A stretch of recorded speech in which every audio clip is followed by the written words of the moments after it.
Exactamente hace 8 días usted veía a través de las pantallas de Telesur cómo se estaba fraguando un intento de golpe de Estado contra el presidente de ese país. Y 8 días después está aquí él en esta entrevista exclusiva para los podcasts de nuestro multimedio. Presidente Luis Arce, muchísimas gracias a usted por este tiempo y queremos justamente revivir esos momentos, supone uno, dramáticos, en el cual usted minuto a minuto tuvo que tomar decisiones que pudieron haber cambiado el rumbo de la historia contemporánea de su país. Muchísimas gracias. Lo primero que quiero preguntarle es, a esta fecha, 8 días después, ¿qué tan herida ha quedado la democracia boliviana? Bueno, muchas gracias primero a Telesur por la oportunidad de poder compartir con todos nuestra experiencia de un día fatídico aquí en Bolivia. Hemos tenido que sofocar un golpe de Estado inminente que estábamos enfrentando en nuestro país. Han sido horas bastante angustiosas, estresantes, pero con el apoyo del pueblo boliviano que se movilizó, que inmediatamente nosotros hicimos conocer lo que estaba pasando en Plaza Murillo, vinieron, se reunió el pueblo boliviano que defendía la democracia. Y eso es un punto para nosotros muy alto, porque es el pueblo movilizado el que ha hecho retroceder a las hordas militares que pretendían tomar el gobierno. Luego de estos días que han pasado, uno va recopilando información de lo que hemos vivido en ese momento. Claro, muchas cosas ignorábamos en ese momento, como que había desplazamiento ya de francotiradores aquí en la ciudad de La Paz, donde ya se habían articulado en realidad no solamente los militares, sino los jubilados, militares jubilados que se habían involucrado en este tema, y también civiles que estaban también en esta sonada golpista. Día que pasa, nosotros vamos clarificando más y con más precisión lo que pasó ese día del golpe de Estado. Sin duda, mucho tiene que ver las investigaciones profundas que se están realizando ahora desde el gobierno nacional, desde la policía boliviana, desde los entes encargados de efectuar la investigación para poder determinar exactamente lo que pasó. Evidentemente, como tú bien lo has señalado, ha sido un duro golpe para las bolivianas y los bolivianos, pero el resultado es lo que nos ha devuelto el optimismo y lo que nos ha devuelto la razón de ser aquí en nuestro país. Está claro que Bolivia no quiere ningún golpe de Estado, está claro que Bolivia quiere y todo el pueblo boliviano quiere que un presidente concluya su mandato constitucional, está claro que el pueblo boliviano no quiere que se viole la constitución política del Estado y está claro que Bolivia no está dispuesto y el pueblo boliviano a sufrir ningún golpe de Estado ni ninguna dictadura. Por lo tanto, está claro para nosotros también el mandato que nos ha dado el pueblo boliviano. Por eso yo lo expresaba también ese día ahí, cuando emotivamente se reunió muchísima gente luego de que despejaron de la Plaza Murillo los militares, luego de la instrucción que dio el nuevo comandante del ejército a todas las unidades, porque resulta ser que con ese elemento, y yo les decía al pueblo que ellos me trajeron acá con su voto y son los únicos que con su voto me pueden sacar de acá. No hay otro camino que no lo desee el pueblo boliviano, es decir, continuar en una democracia pacífica, tranquila, donde se respete todos los derechos de cada una de las personas. Han habido intereses que estuvieron en juego en este golpe de Estado.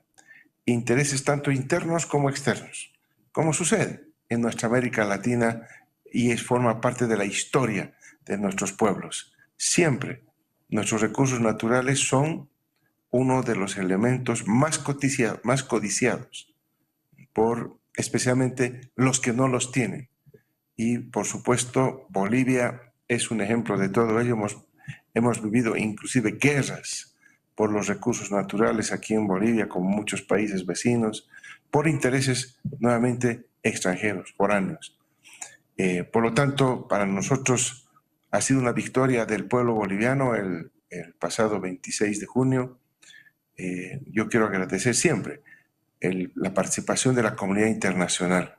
Si no hubiese sido esa solidaridad inmediata que hemos recibido de varios países donde apoyaron al gobierno democráticamente elegido, al pueblo boliviano en su lucha por la democracia ante este intentona golpista, sin duda eso, más todas las acciones que hemos tomado nosotros desde el momento que nos hemos informado para aplacar, para sofocar este intento golpista. Y también el pueblo boliviano movilizado. Sin esa trilogía, yo lo veo muy difícil que hubiésemos triunfado como lo hicimos el 26 de junio, junto al pueblo, junto a esa cooperación internacional. Vamos a desglosar esas horas justamente que usted acaba de describir de esta manera general y los elementos tanto internos como externos de esa tarde en Bolivia y en América Latina y el Caribe, que la vivió también de una manera muy intensa. Cuéntenos en qué momento usted pasó de pensar que había un movimiento irregular de tanques, de militares, a que estaba configurándose claramente un golpe de Estado contra usted y contra su gobierno. Bueno, yo me anoticio cerca del mediodía. El ministro de Defensa, yo estaba en un acto donde yo tenía que hacer uso de la palabra y minutos antes me llega una llamada urgente telefónica del ministro de Defensa, donde él quería informarme que desde las horas de la mañana estaba llegando la información a él de que estaba habiendo movilización de tropas y de motorizados militares con rumbo hacia la ciudad de La Paz y que él había llamado al entonces comandante del ejército, el general Zúñiga, para que le dé explicaciones de por qué se estaba dando ese movimiento. El ministro de Defensa me informa, le informan más bien inicialmente que eso no conocía, que era desconocido, que va a investigar. Estamos hablando de las primeras horas de la mañana. Y el ministro de Defensa, al no recibir esa llamada telefónica de respuesta para explicarle lo que estaba pasando con la unidad de Chayapata, que está en el departamento de Oruro, aproximadamente a unas 5 horas de la ciudad de La Paz, le vuelve a llamar y a partir de ahí el general Zúñiga ya no contesta las llamadas telefónicas. En ese interín entonces es que el ministro de Defensa se comunica conmigo, yo le digo que coordine con el comando en jefe del ejército de las Fuerzas Armadas para ver si ellos reaccionaban. Yo estaba por acabar ya el acto y entonces concluye el acto e inmediatamente al bajar me voy comunicando tanto con el ministro de Defensa como con varios otros, inclusive personalmente. Yo le llamo al general Zúñiga, pero él no me contesta, tampoco a mí, tampoco los mensajes que le mando. ¿Sería inhabitual que no le respondiera? ¿Esto sucedía con alguna frecuencia? ¿Que no le respondiera le generaba alguna alarma? Cuando yo llamaba al general Zúñiga para cualquier cosa, a cualquier hora del día, siempre me contestaba. Por lo tanto, yo no he tenido ningún problema en la comunicación. Esto sí era bastante extraño. Entonces, al bajar de la ciudad del Alto a la ciudad de La Paz, yo tomo contacto con nuestro vicepresidente, que estuvo también acompañándonos en el acto de la Confederación Sindical Única de Trabajadores Campesinos de Bolivia, y le digo que hay cosas que tenemos que conversar, algo raro está pasando, y lo invito aquí a la Casa Grande para que pueda quedarse y conversar. Estuvimos ahí justamente conversando del tema. Empezamos a llamamos nuevamente al ministro de Defensa, el ministro de Defensa nos contesta y nos informa de que estaba confirmado, en realidad por varias fuentes, que había esa movilización, pero que el alto mando militar, el comando en jefe de las Fuerzas Armadas no recibía respuesta alguna también por parte de los comandantes de la de fuerzas, tanto de ejército, la Fuerza Aérea como la Armada. No recibían respuestas, los militares se querían comunicar con los militares, no había respuesta, nuestro ministro quería comunicarse con ellos, no había respuesta, y cuando yo llamé tampoco había respuesta. Realmente había algún problema ya evidentemente en curso. ¿Y en qué momento se da cuenta usted o le informan que está Zúñiga, el general Zúñiga, abajo metido en una tanqueta a las puertas de la Casa Grande del Pueblo? Bueno, posteriormente a esa conversación, estábamos conversando justamente con nuestro vicepresidente cuando escuchamos unas sirenas bajar por unas calles próximas aquí a Plaza Murillo. Nos asomamos a la ventana a ver y vemos el ingreso de las tanquetas. Van tomando las 4 esquinas de la Plaza Murillo. Posteriormente llegan tropas que también se incorporan a la Plaza Murillo, evacúan a la gente que estaba ahí. Eso ya no era nada normal. Es donde empezamos a tuitar ese movimiento extraño en las redes sociales, y poco a poco vamos dándonos cuenta que en realidad todo estaba concatenado, era un golpe de Estado inminente, las tropas estaban ahí armadas, habían traído equipos pesados. Como les digo, en ese momento no sabíamos que ya estaban apostados, porque ya había francotiradores en ese momento apostados que nosotros no sabíamos, ¿eh? No había ninguna información que nos había llegado de ese tema. Por lo tanto, inmediatamente yo empiezo a comunicarme con el ministro de Defensa y le digo que, porque noche antes, con el ministro de Defensa habíamos acordado algunos cambios, ¿no? Especialmente de general Zúñiga. Por las declaraciones que había dado a los medios locales. Así es, declaraciones inconstitucionales que no podíamos perdonar y teníamos que sancionar ejemplificadoramente a un oficial de ejército que infringía la constitución política del Estado, sea quien fuere. Entonces tomamos una decisión, yo le instruyo al ministro de Defensa que venga a Casa Grande porque es necesario cambiar a los 3 comandantes de fuerza. Entonces él, ahí yo le digo que estamos frente a un golpe de Estado y que tenemos que cambiar inmediatamente. Él se moviliza, por lo tanto, por su lado para traerlos aquí a Casa Grande a los 3 jefes de fuerza que habían sido elegidos para poder asumir en los nuevos cargos. Entonces, ahí es cuando el ministro de Gobierno me llama también, me dice qué está pasando. Le digo, hay militares en la Plaza Murillo, voy a ir. Él fue. Correcto, esas son unas imágenes que vimos. Usted envía al ministro de Gobierno, le dice, ve a dialogar con Zúñiga, o usted todavía en ese momento no sabía que al interior de esta tanqueta estaba el general Zúñiga. No sabíamos. En realidad, yo le digo, porque el ministro de Gobierno quería sacar a la policía para sacar a las Fuerzas Armadas de la Plaza Murillo. Yo le dije, no hagas eso, no queremos lo que sucedió en febrero de 2003. En febrero de 2003, aquí en Bolivia, hubo un enfrentamiento entre policías y militares con nefastos resultados para ambas fuerzas. Yo dije, yo no quiero retornar al 2003, no saques a la policía.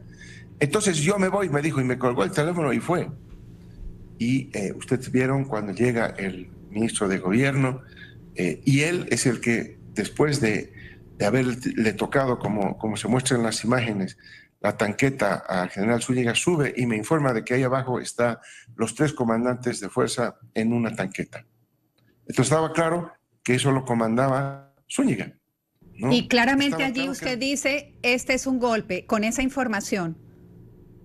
Había total nitidez ya con ello, porque podía tratarse de un operativo militar casual, pero nunca está al mando del comandante del ejército. Podía ser un operativo a cargo de un capitán, de un teniente coronel, de un mayor, quizás, pero miren ustedes, estaba comandado el operativo con los 3 comandantes de fuerza. Eso es un dato imperdonable. O sea, ¿cuándo el comandante del ejército va a encabezar un operativo de esa naturaleza? Solamente cuando hay algo importante, ¿verdad? Sumamente importante. Y ya a esa altura de la historia, ¿usted seguía insistiendo en hablar con el general Zúñiga por teléfono o ya usted había claudicado en esa posibilidad? Estaba claro que él estaba encabezando, porque además inmediatamente ingresa nuestro ministro a hablar con nosotros, sale el general y empieza a hacer declaraciones que todos ustedes las han conocido.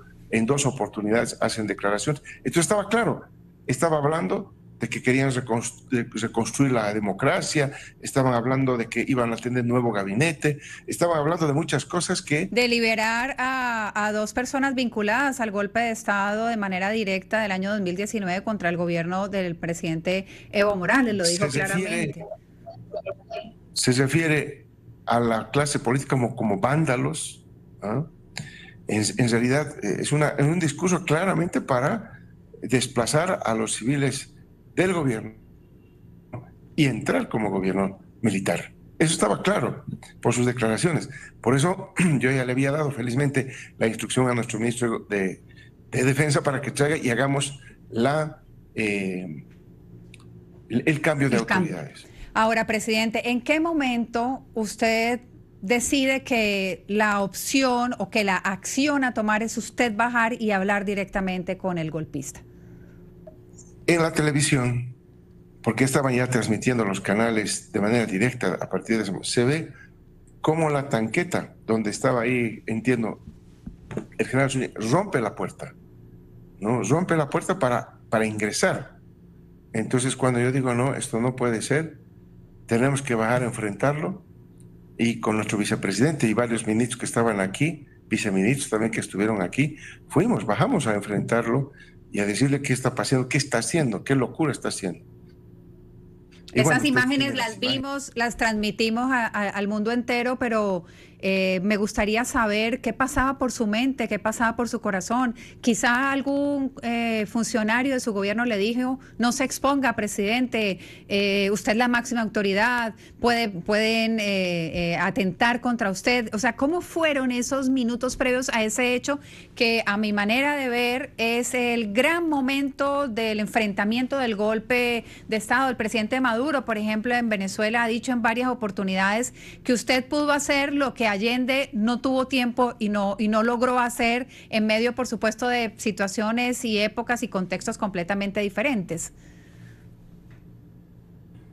Cuando nos enteramos de que el general Zúñiga estaba con los 3 comandantes ahí abajo, yo quise bajar a hablar con ellos y me detuvieron, ¿no? Ministros me detuvieron, no vamos a bajar con ellos, es mucha exposición, pero cuando yo los veo que ellos quieren entrar, ahí no había otra manera de irlos a detener que de manera personal, porque pese a todo lo que podía pasar ahí en ese momento, pasaron muchas cosas por mi cabeza, pero era detenerlos. La misión era detenerlos y por eso lo fuimos a enfrentar. Tomé el bastón de mando que me da la categoría de capitán general de las Fuerzas Armadas de nuestro país y bajamos todos para frenarlo. Él no tenía ningún argumento. Yo le pedí explicaciones, no hubo ningún argumento, le di una orden categórica y él no acató. Explícitamente dijo no. Ahí están las cámaras, felizmente, que filmaron ese momento. Le pregunté al comandante de la Armada Boliviana si él estaba en esto y estaba de acuerdo con él. Me dijo que sí, sin dubitar. Y le di la misma pregunta, le hice al comandante de la Fuerza Aérea, donde encontré algo de dudas y me quedé hablando con él, y en ese momento es en el que Zúñiga y el comandante de la Armada se salen de Palacio.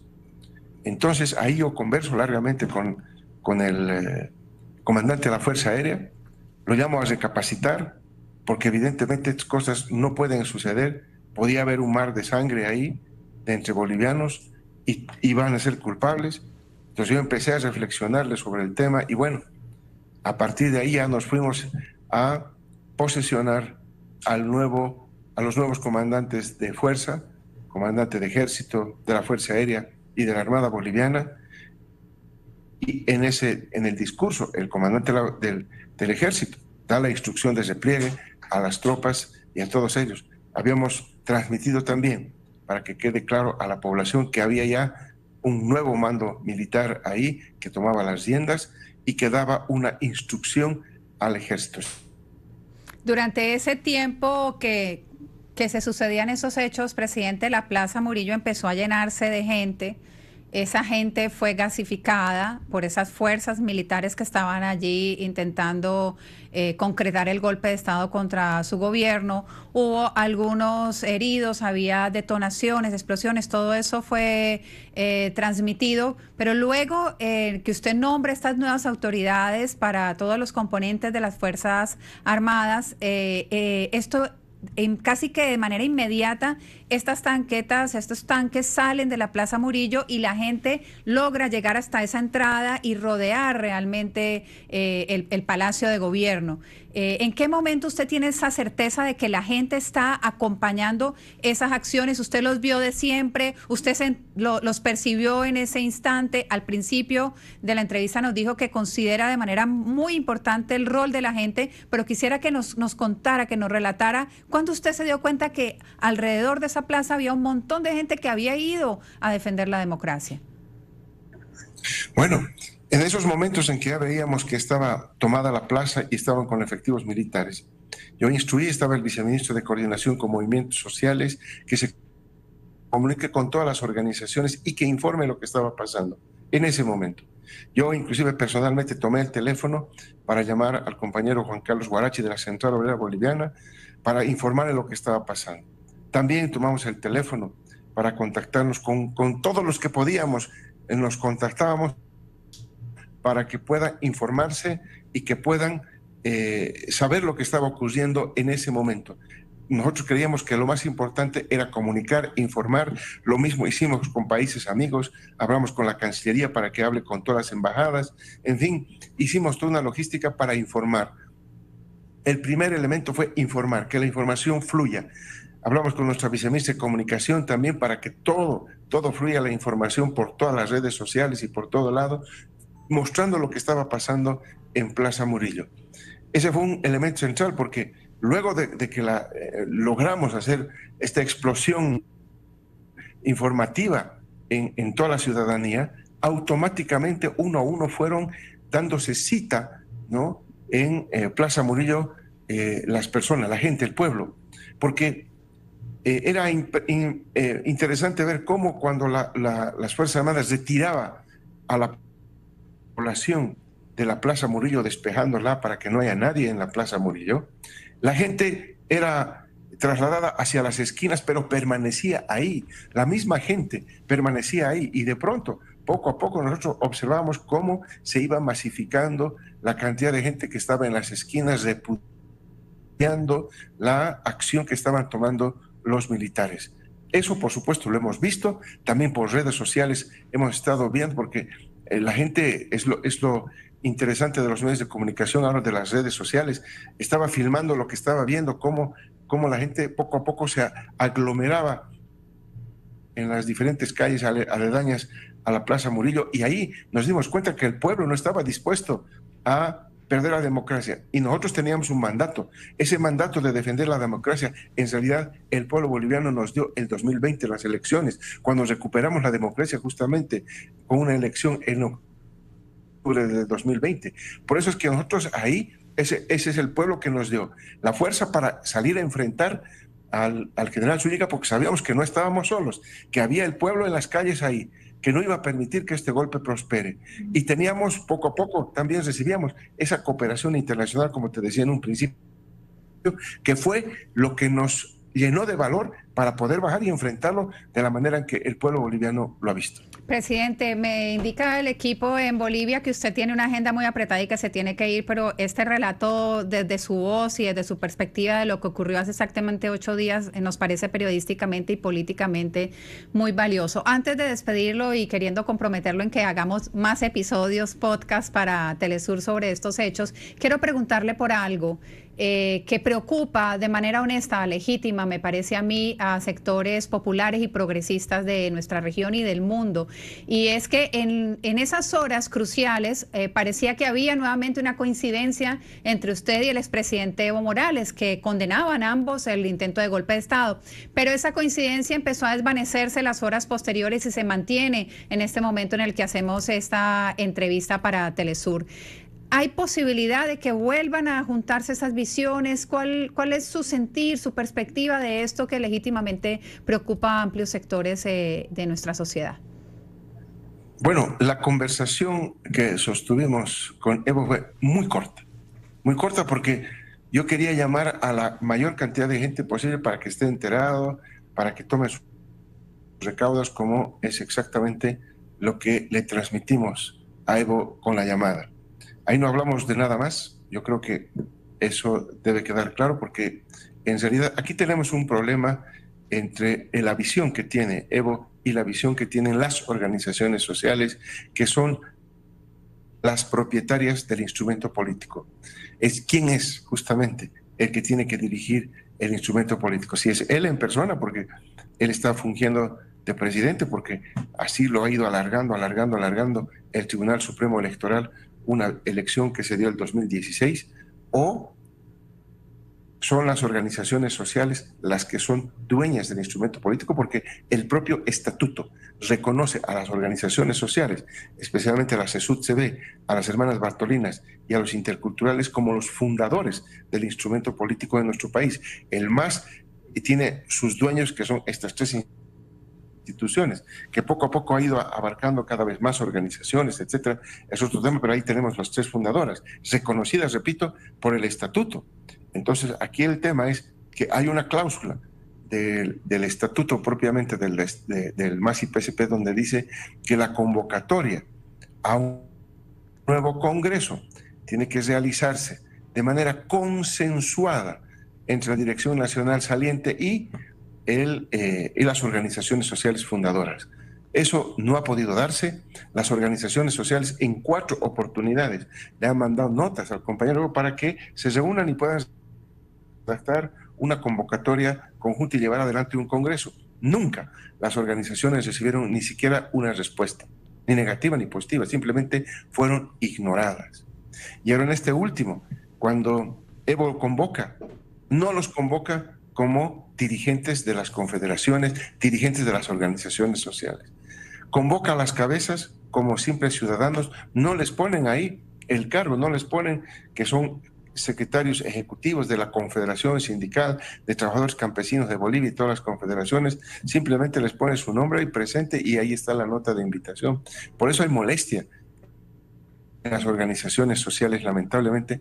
Este es un hecho que no está pudiendo ser resuelto, lamentablemente, porque no se quiere reconocer a las organizaciones sociales legítima y orgánicamente elegidas para llevar adelante ese Congreso. Ese es el problema que tenemos, lamentablemente. Es un tema que nos está conflictuando con el Tribunal Supremo Electoral y hemos recibido una primera llamada de atención porque no estamos cumpliendo mandatos que nos da el Tribunal Electoral, por ejemplo, de ya tener conformada nuestra directiva, porque tiene que llamarse una elección para la nueva dirección nacional del MAS y PSP, y eso nos está dificultando enormemente. Por lo tanto, aquí hay ese problema que no lo estamos pudiendo resolver porque cuando se lanzan las invitaciones, cuando se les da la oportunidad para poder llegar a reunirse y acordar y convocar y efectuar un congreso para allanar los pasos y no poner en riesgo la personería jurídica en el Tribunal Electoral, estamos en problemas ahora y eso es un tema que nos preocupa. Pero a 8 días de haber estado en riesgo justamente la democracia de su país, presidente, ¿hay posibilidad de alguna comunión, de algún punto de encuentro? Bueno, las organizaciones sociales, ¿no?, que son las que tienen que participar, no participa el gobierno, no participa el Ejecutivo, es una convocatoria que la tienen que acordar las organizaciones sociales que no quieren reconocer Evo y el propio Evo como presidente del MAS, que está siendo alargado en su mandato, porque el 16 fue el último congreso y es, de acuerdo al estatuto, por 2 años la validez de esa presidencia. El 2018 debería haber habido otro congreso que no se realizó hasta la fecha. Entonces, todo este tiempo es lo que reclaman las organizaciones sociales, que no se llamó, que no se coordinó, que no se está avanzando en esto. Es un tema delicado, como pueden ver, y bueno, nosotros los mayores oficios para que esto pueda allanarse.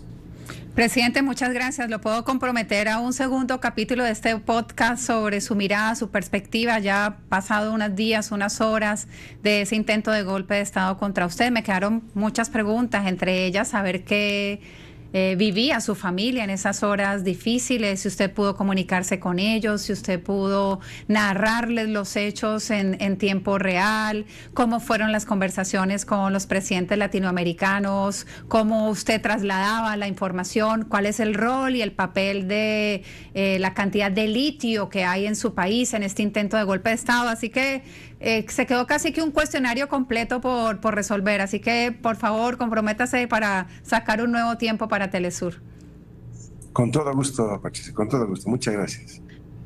No, muchas gracias a usted, muchas gracias a su equipo por este tiempo. Son momentos aún complejos derivados de estas horas difíciles, pero que, como ha dicho el presidente Luis Arce, en nuestras pantallas han dejado también fortaleza, la fortaleza de un pueblo que salió a defender la democracia. En Bolivia, en este momento, están detenidos los excomandantes del Ejército, de la Armada, de la Aviación. Hay 18 personas también privadas de la libertad y más de 30 personas que están involucradas en las investigaciones de este intento de golpe de Estado que usted ha visto narrado a través de las pantallas de Telesur en vivo y en directo, aquellas horas difíciles, pero que hoy ha podido escuchar en primera persona de la boca del presidente Luis Arce cómo fueron esos minutos en los que, por fortuna, la democracia logró salir fortalecida. Un abrazo, gracias por estar con nosotros. Muchas gracias a usted, Patricia. Un saludo a todos los televidentes.